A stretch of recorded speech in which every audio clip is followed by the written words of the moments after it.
Hello friends, आज की ताज़ा खबरों में आप सभी का स्वागत है। झारखंड की तमाम छोटी बड़ी खबर इस वीडियो में देखने को मिलेगी। सबसे पहले बड़ी खबर, आज से खुल रहे प्राइवेट स्कूलों पर सरकार की कड़ी नजर। एक बड़ी खबर की कोरोना वायरस के कम होते ही झारखंड के शिक्षण संस्थानों को पहले ही खोलने को लेकर के हरी झंडी दे दी गई है। छात्र छात्राएं और अभिभावक इससे काफी खुश दिख रहे हैं और 4 जनवरी से यहाँ 10वीं और 12वीं कक्षा के लिए बड़ी संख्या में छात्र स्कूल पहुंचेंगे और सीबीएसई बोर्ड 10वीं और 12वीं की परीक्षा की तारीख की घोषणा होने के बाद प्री बोर्ड परीक्षा की तैयारी शुरू कर दी गई है। इधर झारखंड एकेडमिक काउंसिल भी जल्द ही बोर्ड परीक्षा की तारीखों का ऐलान करने वाला है। जानकारी के अनुसार झारखंड एकेडमिक काउंसिल की वर्ष 2021 की 10वीं 12वीं बोर्ड की परीक्षा के लिए परीक्षा केंद्र लगभग तय कर लिए गए हैं। मार्च के अंत तक परीक्षा शुरू होने की संभावना है। इसी के साथ ही अगली बड़ी खबर, झारखंड में सरकारी नौकरियां 25,000 शिक्षक और 1 लाख से अधिक सरकारी पदों पर होगी बहाली।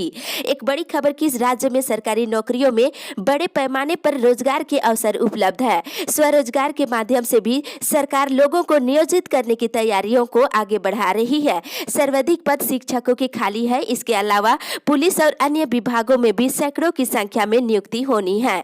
बताते चले कि 25,000 शिक्षकों समेत 1,06,000 सरकारी पद रिक्त है, जिन्हें जल्द से जल्द भरने का निर्देश दिया गया है। इसके लिए प्राथमिक तौर पर तैयारियां कर ली गई है और झारखंड लोक सेवा आयोग लंबित प्रतियोगिता परीक्षाएं शीघ्र आयोजित करने को लेकर के तैयारियों को अंतिम रूप दे रही है। वहीं कर्मचारी चयन आयोग भी अपनी ओर से तैयारियों में जुटा है। माना जा रहा है कि जनवरी फरवरी में 1 दर्जन परीक्षाओं को लेकर के तिथियों की घोषणा हो सकती है। इसी के साथ ही अगली बड़ी खबर, झारखंड में अगले 3 दिन तक धुंध के साथ छाए रहेगा बादल। झारखंड में ठंड धीरे धीरे चरम पर होगी। खासकर अगले 3 दिन मौसम का मिजाज बदलेगा। 4, 5 और 6 जनवरी को झारखंड के कई इलाकों में आंशिक रूप से बादल छाए रहेंगे। वहीं धुंध भी रहेगा। हालांकि तापमान में उतार चढ़ाव जारी रहने के बावजूद राज्य में अगले कुछ दिनों तक शीतलहर नहीं चलेगी। मौसम को देखते हुए लोगों को सतर्क रहने की सलाह दी जा रही है और 6 जनवरी के बाद मौसम साफ रहेगा। दिन में धूप खिली रहेगी। इसी के साथ ही अगली बड़ी खबर, देश में कोरोना विरोधी 2 टीके को मिली मंजूरी। एक बड़ी खबर की भारत के औषधि महानियंत्रक ने रविवार को कोरोना के 2 टीके को समेती आपात इस्तेमाल के लिए मंजूरी प्रदान कर दिए हैं। इसके साथ ही भारत दुनिया का ऐसा पहला देश बन गया है जिसने एक साथ 2 टीके के इस्तेमाल को लेकर के मंजूरी प्रदान किए हैं। इसमें ऑक्सफोर्ड और सीरम इंस्टीट्यूट के द्वारा तैयार किए गए कोविशील्ड को लेकर के मंजूरी प्रदान किए हैं और 2 टीके को दवा नियामक की मंजूरी के साथ ही देश में कोरोना से बचाव के लिए टीकाकरण का रास्ता साफ हो गया है। इसके साथ ही अगली बड़ी खबर, अस्थायी करने पर अड़े पारा शिक्षक 17 से करेंगे आंदोलन। राज्य के पारा शिक्षक अस्थायीकरण और नियमावली की मांग को लेकर 17 जनवरी को सत्ता पक्ष के विधायकों के आवास का घेराव करेंगे। इसके बाद सभी 24 जनवरी को मंत्रियों के आवास का घेराव करेंगे और 10 फरवरी को मुख्यमंत्री आवास के समक्ष प्रदर्शन करने का कार्यक्रम तय किए हैं। एकीकृत पारा शिक्षक संघर्ष मोर्चा के बैनर तले इन आंदोलन के कार्यक्रमों को लेकर के पारा शिक्षकों ने कल बैठक कर रणनीति बनाई है और 10 जनवरी को सभी 24 जिलों में कमेटी की बैठक होगी। इसी के साथ ही अगली बड़ी खबर, तेज बारिश में धरना दे रहे 3 किसानों ने तोड़े दम। एक बड़ी खबर की कृषि कानून के विरोध और फसलों के एमएसपी को कानूनी मान्यता देने की मांग को लेकर बारिश में भी किसानों का आंदोलन रविवार को जारी रहा। रविवार सुबह अलग अलग प्रदर्शन स्थल पर 3 किसानों की मौत हो गई है। कारी बॉर्डर पर एक किसान ने बारिश के दौरान दम तोड़ दिया। वहीं कुंडाली बॉर्डर पर 2 प्रदर्शनकारी किसानों ने दम तोड़ दिए। बारिश से खुद को बचाने के लिए कुछ किसानों ने टेंट और ट्रॉली के नीचे छिप गए। साथ ही इधर पंजाब में कृषि कानून के खिलाफ प्रदर्शन कर रहे किसानों पर पुलिस ने लाठीचार्ज भी किया है। साथ ही किसान संगठनों और केंद्र के बीच कृषि कानून पर 6ठे दौर की वार्ता आज होने वाली है। इसी के साथ ही अगली बड़ी खबर, विदेश में पढ़ने के लिए मिलेगी छात्रवृत्ति। एक बड़ी खबर की मुख्यमंत्री हेमंत सोरेन ने शनिवार को राज्य में मरंग जयपाल सिंह मुंडा प्रादेशिक छात्रवृत्ति योजना लॉन्च किए हैं। इसके अंतर्गत राज्य के अनुसूचित जनजाति के 10 प्रतिभावान छात्र छात्राओं का चयन कर ब्रिटेन और आयरलैंड के चयनित विश्वविद्यालयों के लिए छात्रवृत्ति दी जाएगी। इस योजना को शुरू करने वाला झारखंड देश का पहला राज्य है।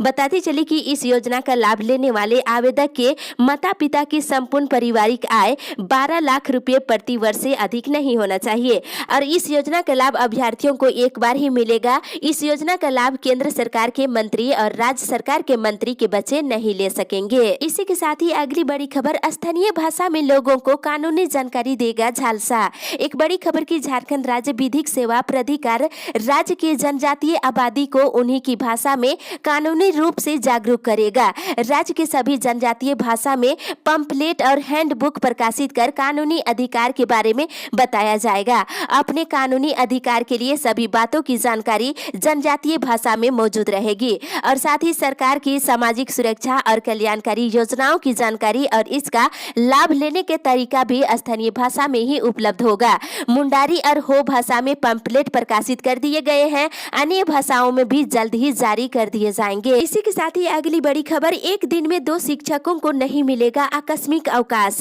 सरकारी स्कूलों में एक दिन में 2 शिक्षकों को आकस्मिक अवकाश नहीं मिलेगा। कोरोना संक्रमण के दौरान पढ़ाई में हुए नुकसान को देखते हुए फिलहाल ये फैसला लिया गया है। शिक्षा विभाग ने स्कूलों को निर्देश दिया है कि स्कूलों में पहले से ही शिक्षकों की कमी है, ऐसे में पढ़ाई में और नुकसान ना हो और परीक्षाओं को भी ध्यान में रखते हुए एक दिन में 1 से अधिक शिक्षकों को आकस्मिक अवकाश नहीं देने का निर्देश दिया है। अगली बड़ी खबर, झारखंड कोरोना अपडेट्स। झारखंड में पिछले 24 घंटे के दौरान कोरोना के 137 नए मरीज मिले हैं। आपको बताते चले कि पूर्वी सिंहभूम से 16, बोकारो से 3, चतरा से 1, देवघर से 4, धनबाद से 9, दुमका से 1, गढ़वा से 4, गुमला से 5, हजारीबाग से 4, जामताड़ा से 5, कोडरमा से 2, लातेहार से 2, पाकुड़ से 2, पलामू से 4, रामगढ़ से 1, साहेबगंज से 1, पश्चिमी सिंहभूम से 3 और रांची से 70 नए मरीज मिले हैं। रविवार को मिले 137 नए संक्रमित मरीजों के साथ ही राज्य में कुल संक्रमितों की संख्या बढ़कर के 1,15,529 हो गई है। इसमें से अभी एक्टिव केस 1,601 है और इधर रविवार को एक और नए संक्रमित मरीज की मौत हो गई है। इसी के साथ ही अगली बड़ी खबर, एरियर के मुद्दे पर संगठन बनाएंगे सेवानिवृत्त कर्मी। एक बड़ी खबर की, वर्ष 1997 के पुनरीक्षण का एरियर की मांग को लेकर एचईसी के सेवानिवृत्त कर्मियों की बैठक रविवार को हुई और बैठक में सभी की सहमति से निर्णय लिया गया है कि 6 जनवरी को पुनः एक और बैठक होगी जिसमें आंदोलन और अन्य बिंदुओं पर चर्चा के लिए संचालित समिति का गठन किया जाएगा और साथ ही उसी बैठक में संगठन का नामकरण भी किया जाएगा जिससे आगे का संघर्ष उसी बैनर के तहत होगा। और बैठक में यह भी तय हुआ है कि एरियर के मुद्दे को सांसद में भी उठाने पर निर्णय लिया गया है। इसी के साथ ही अगली बड़ी खबर, काला बिल्ला लगाएंगे डॉक्टर। स्वास्थ्य सचिव डॉक्टर नितिन मदन कुलकर्णी के बयान के खिलाफ डॉक्टरों में काफी आक्रोश है। इस कड़ी में सोमवार को राज्य भर के डॉक्टर काला बिल्ला लगाएंगे और इंडियन मेडिकल एसोसिएशन के जिला सचिव डॉक्टर शंभू प्रसाद ने बताया है कि IMA की बैठक में विरोध दर्ज कराने के लिए काला बिल्ला लगाने पर फैसला लिया गया है। इसी के साथ ही अगली बड़ी खबर, सरकारी भवनों में शिफ्ट होंगे किराए पर चल रहे दफ्तर। राज्य में किराए के भवनों में चल रहे सरकारी दफ्तरों को पुराने सरकारी भवनों में शिफ्ट कर दिया जाएगा। भवन निर्माण विभाग ने सभी उपायुक्तों को इससे संबंधित निर्देश दिया है। उपायुक्तों को कहा गया है कि उनके जिलों में कई नए सरकारी कार्यालयों का निर्माण कर दिया गया है। इसमें संभागनालय, नगर निगम और पंचायत और जिला परिषद भवन समेत अन्य शामिल है और संबंधित विभागों के कार्यालय नवनिर्मित भवनों में शिफ्ट हो गए हैं। ऐसे में पुराने भवनों का कोई उपयोग नहीं हो रहा है, इसे देखते हुए ये निर्णय लिया गया है। इसी के साथ ही अगली बड़ी खबर, रांची खड़गपुर और टाटा हटिया आज से चलेगी। एक राहत भरी खबर की, रांची रेल डिवीजन से 9 महीने से बंद ट्रेनों का एक एक करके चालू होना शुरू हो गया है। टाटा हटिया मेमू ट्रेन सोमवार से अगले आदेश तक प्रतिदिन टाटा से चलेगी। टाटा से सुबह 5:40 पर खुलेगी। इसी तरह से रांची खड़गपुर मेमू ट्रेन भी सोमवार से चलेगी। ट्रेन रांची से दोपहर के 3:40 पर खुलेगी। इसी के साथ ही अगली बड़ी खबर, फिजिकल कोर्ट शुरू कराने को लेकर के 6 को धरना। फिजिकल कोर्ट शुरू कराने को लेकर के रांची जिला बार एसोसिएशन के अधिवक्ता 6 जनवरी को सिविल कोर्ट के समक्ष दिन के 11 बजे धरना प्रदर्शन करेंगे और अधिक से अधिक संख्या बल में उपस्थित होकर आंदोलन को सफल बनाने के लिए अधिवक्ताओं से अपील की गई है। इसी के साथ ही अगली बड़ी खबर, संविदा कर्मियों ने मनाई मानव श्रृंखला। 14वें वित्त आयोग के कार्यों के लिए संविदा पर नियुक्त लेखा सहायक सह कंप्यूटर ऑपरेटर और कनीय अभियंताओं का धरना रविवार को भी जारी रहा। रविवार को कर्मियों ने दिन के 10 बजे से लेकर 12:30 बजे तक मानव श्रृंखला मनाई है और इसके बाद उन्होंने बिरसा चौक और आसपास के इलाकों में भिक्षाटन किया और इधर नीरज कुमार और अन्य साथियों ने भूख हड़ताल पर रहे और कहा कि जब तक उनकी मांगे पूरी नहीं होती है वे लोग धरना धरना पर बैठे रहेंगे। इसी के साथ ही अगली बड़ी खबर, गिरिडीह जिले में तबादले की आस में शिक्षकों की गुजर रही दिन।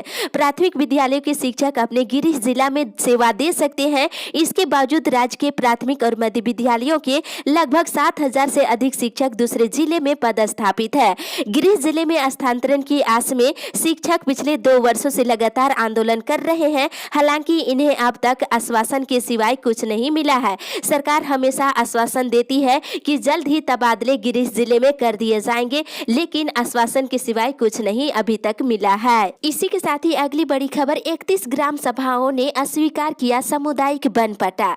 बताते चले कि 29 दिसंबर 2020 को विभिन्न ग्राम सभाओं से जुड़े ग्रामीणों को वन पट्टा प्रदान किया गया था। रविवार को 31 ग्राम सभाओं ने चाईबासा जिले में सरकार के द्वारा दिए गए सामुदायिक वन पट्टा को अस्वीकार कर दिया गया है।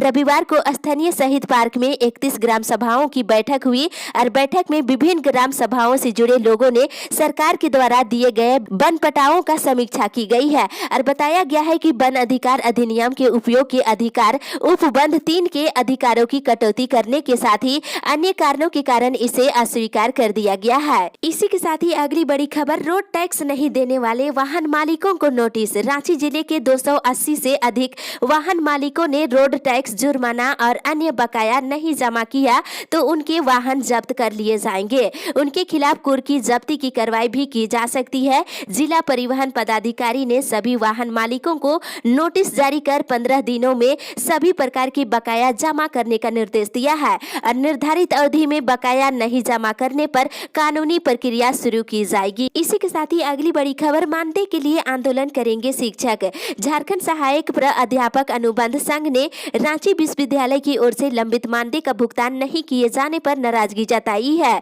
इस संबंध में रविवार को संघ की बैठक हुई और इसमें निर्णय लिया गया है कि लंबित भुगतान की मांग को लेकर कुलपति से आज मुलाकात की जाएगी और बात नहीं बनी तो संघ उग्र आंदोलन करेगा। इसी के साथ ही अगली बड़ी खबर, महिलाएं ही नहीं अब पुरुष भी बना सकेंगे स्वयं सहायता समूह। युवाओं के रोजगार के लिए सीएम की पहल। एक बड़ी खबर की राज्य में अब केवल महिलाएं ही स्वयं सहायता समूह का गठन नहीं कर सकती है। राज्य सरकार ने पुरुष सहायता समूह बनाने का फैसला किया है। मुख्यमंत्री ने नगर विकास सचिव को स्वावलंबन योजना के तहत पुरुष सहायता समूह का गठन कर युवाओं को रोजगार से जोड़ने का निर्देश दिया है।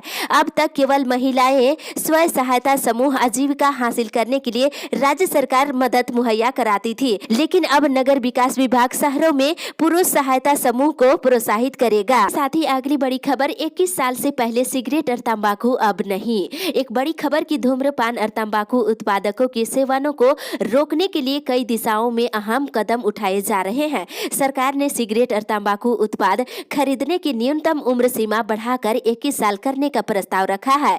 अभी ये उम्र 18 साल है। इस दिशा में केंद्रीय स्वास्थ्य मंत्रालय ने सिगरेट और अन्य तंबाकू उत्पाद संशोधन कानून 2020 का मसौदा पेश किया है। प्रस्तावित संशोधन के मुताबिक ऐसे किसी भी व्यक्ति को सिगरेट या अन्य तंबाकू उत्पाद नहीं बेचने होंगे जिनकी उम्र सीमा 21 साल से कम होगी। इसी के साथ ही अगली बड़ी खबर, मजदूरों को रैन बसेरा में ठहराने के लिए अभियान चला रहा निगम।